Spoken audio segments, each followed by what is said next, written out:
Other जी, बहुत सारे साथियों ने बड़ी जिम्मेदारी की बात कही, जनरल बोगी बढ़ाने से लेके सफाई से लेके उन सभी चीज़ों के साथ अपने को जोड़ते हुए, चूँकि अदर जी मैं आजमगढ़ संसदीय क्षेत्र से निर्वाचित होकर आया हूँ।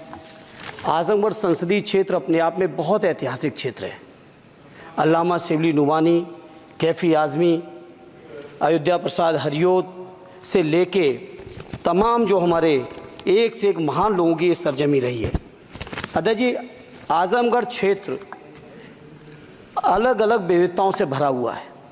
आजमगढ़ के लोगों को जहाँ रोज़गार के लिए मुंबई जाना पड़ता है, वहीं शिक्षा के लिए आजमगढ़ के लोगों को इलाहाबाद और प्रयागराज की ज़रूरत पड़ती है। प्रदेश की राजधानी लखनऊ है, देश की राजधानी दिल्ली है।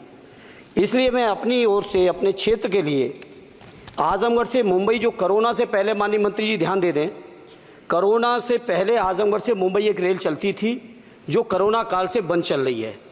अध्यक्ष जी, जब लालू प्रसाद जी, माननीय लालू जी देश के रेल मंत्री थे, उस समय न लोटा न थारी तो पेट भरे गिरधारी, माननीय लालू जी के समय, और आज तक उसकी घोषणा पे कभी सर्वे भी नहीं हुआ।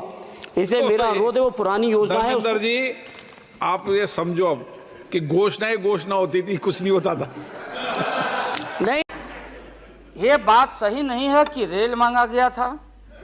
नहीं मांगा गया था तो नहीं मांगा गया था तो नहीं मिलेगा अब कभी। नहीं, उसके बाद 10 साल से तो आप भी हैं, 10 साल से ये भी हैं अध्यक्ष जी। ये बड़ी अच्छी बात कही आप।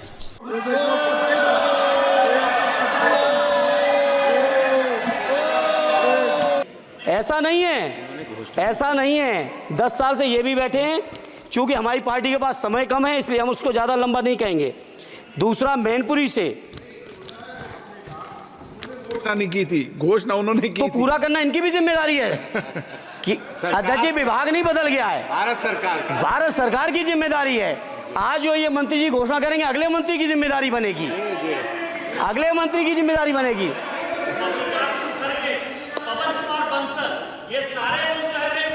अरे 10 साल का हिसाब दे दो, अरे 10 साल का हिसाब दे दो। चलिए धर्मेंद्र जी, अरे मेरे पास समय कम है, उसका दुरुपयोग ना करो। धर्मेंद्र जी बोलिए। अध्यक्ष जी, मैनपुरी से दिल्ली के लिए, मैनपुरी से लखनऊ के लिए, बदायूं से लखनऊ के लिए, बदायूं से दिल्ली के लिए इन रेल लाइनों की सख्त, रेलवे ट्रेनों की सख्त ज़रूरत है। माननीय मंत्री जी, 5वें नंबर की आपकी इकोनॉमी आ गई। आपके पूर्व जो हमारे सदस्य हैं निशिकांत जी, आपके हिसाब से तो सब कुछ बदल गया रेल में। अरे कुछ तो दे दो कि केवल उधर के लिए सब कुछ है, केवल सब कुछ उधर के लिए है। तो सबका साथ सबका विकास का नारा बंद करो, और अगर नारा देना है, नारे को सच बनाना है, प्रधानमंत्री जी की बात को सही साबित करना है, तो माननीय मंत्री जी, ये जो मांगे हमने रखी हैं, आजमगढ़ लोकसभा के लिए रखी, मैनपुरी के लिए रखी, आजमगढ़ के लिए, बदायूं के लिए रखी, संभल के लिए रखी, एटा के लिए रखी, इन सभी को पूरी कर दीजिए मंत्री जी। और नहीं कर सकते हैं तो कम से कम इस सदन के अंदर तो सबका साथ सबका विकास नारा देना बंद ही कर दो।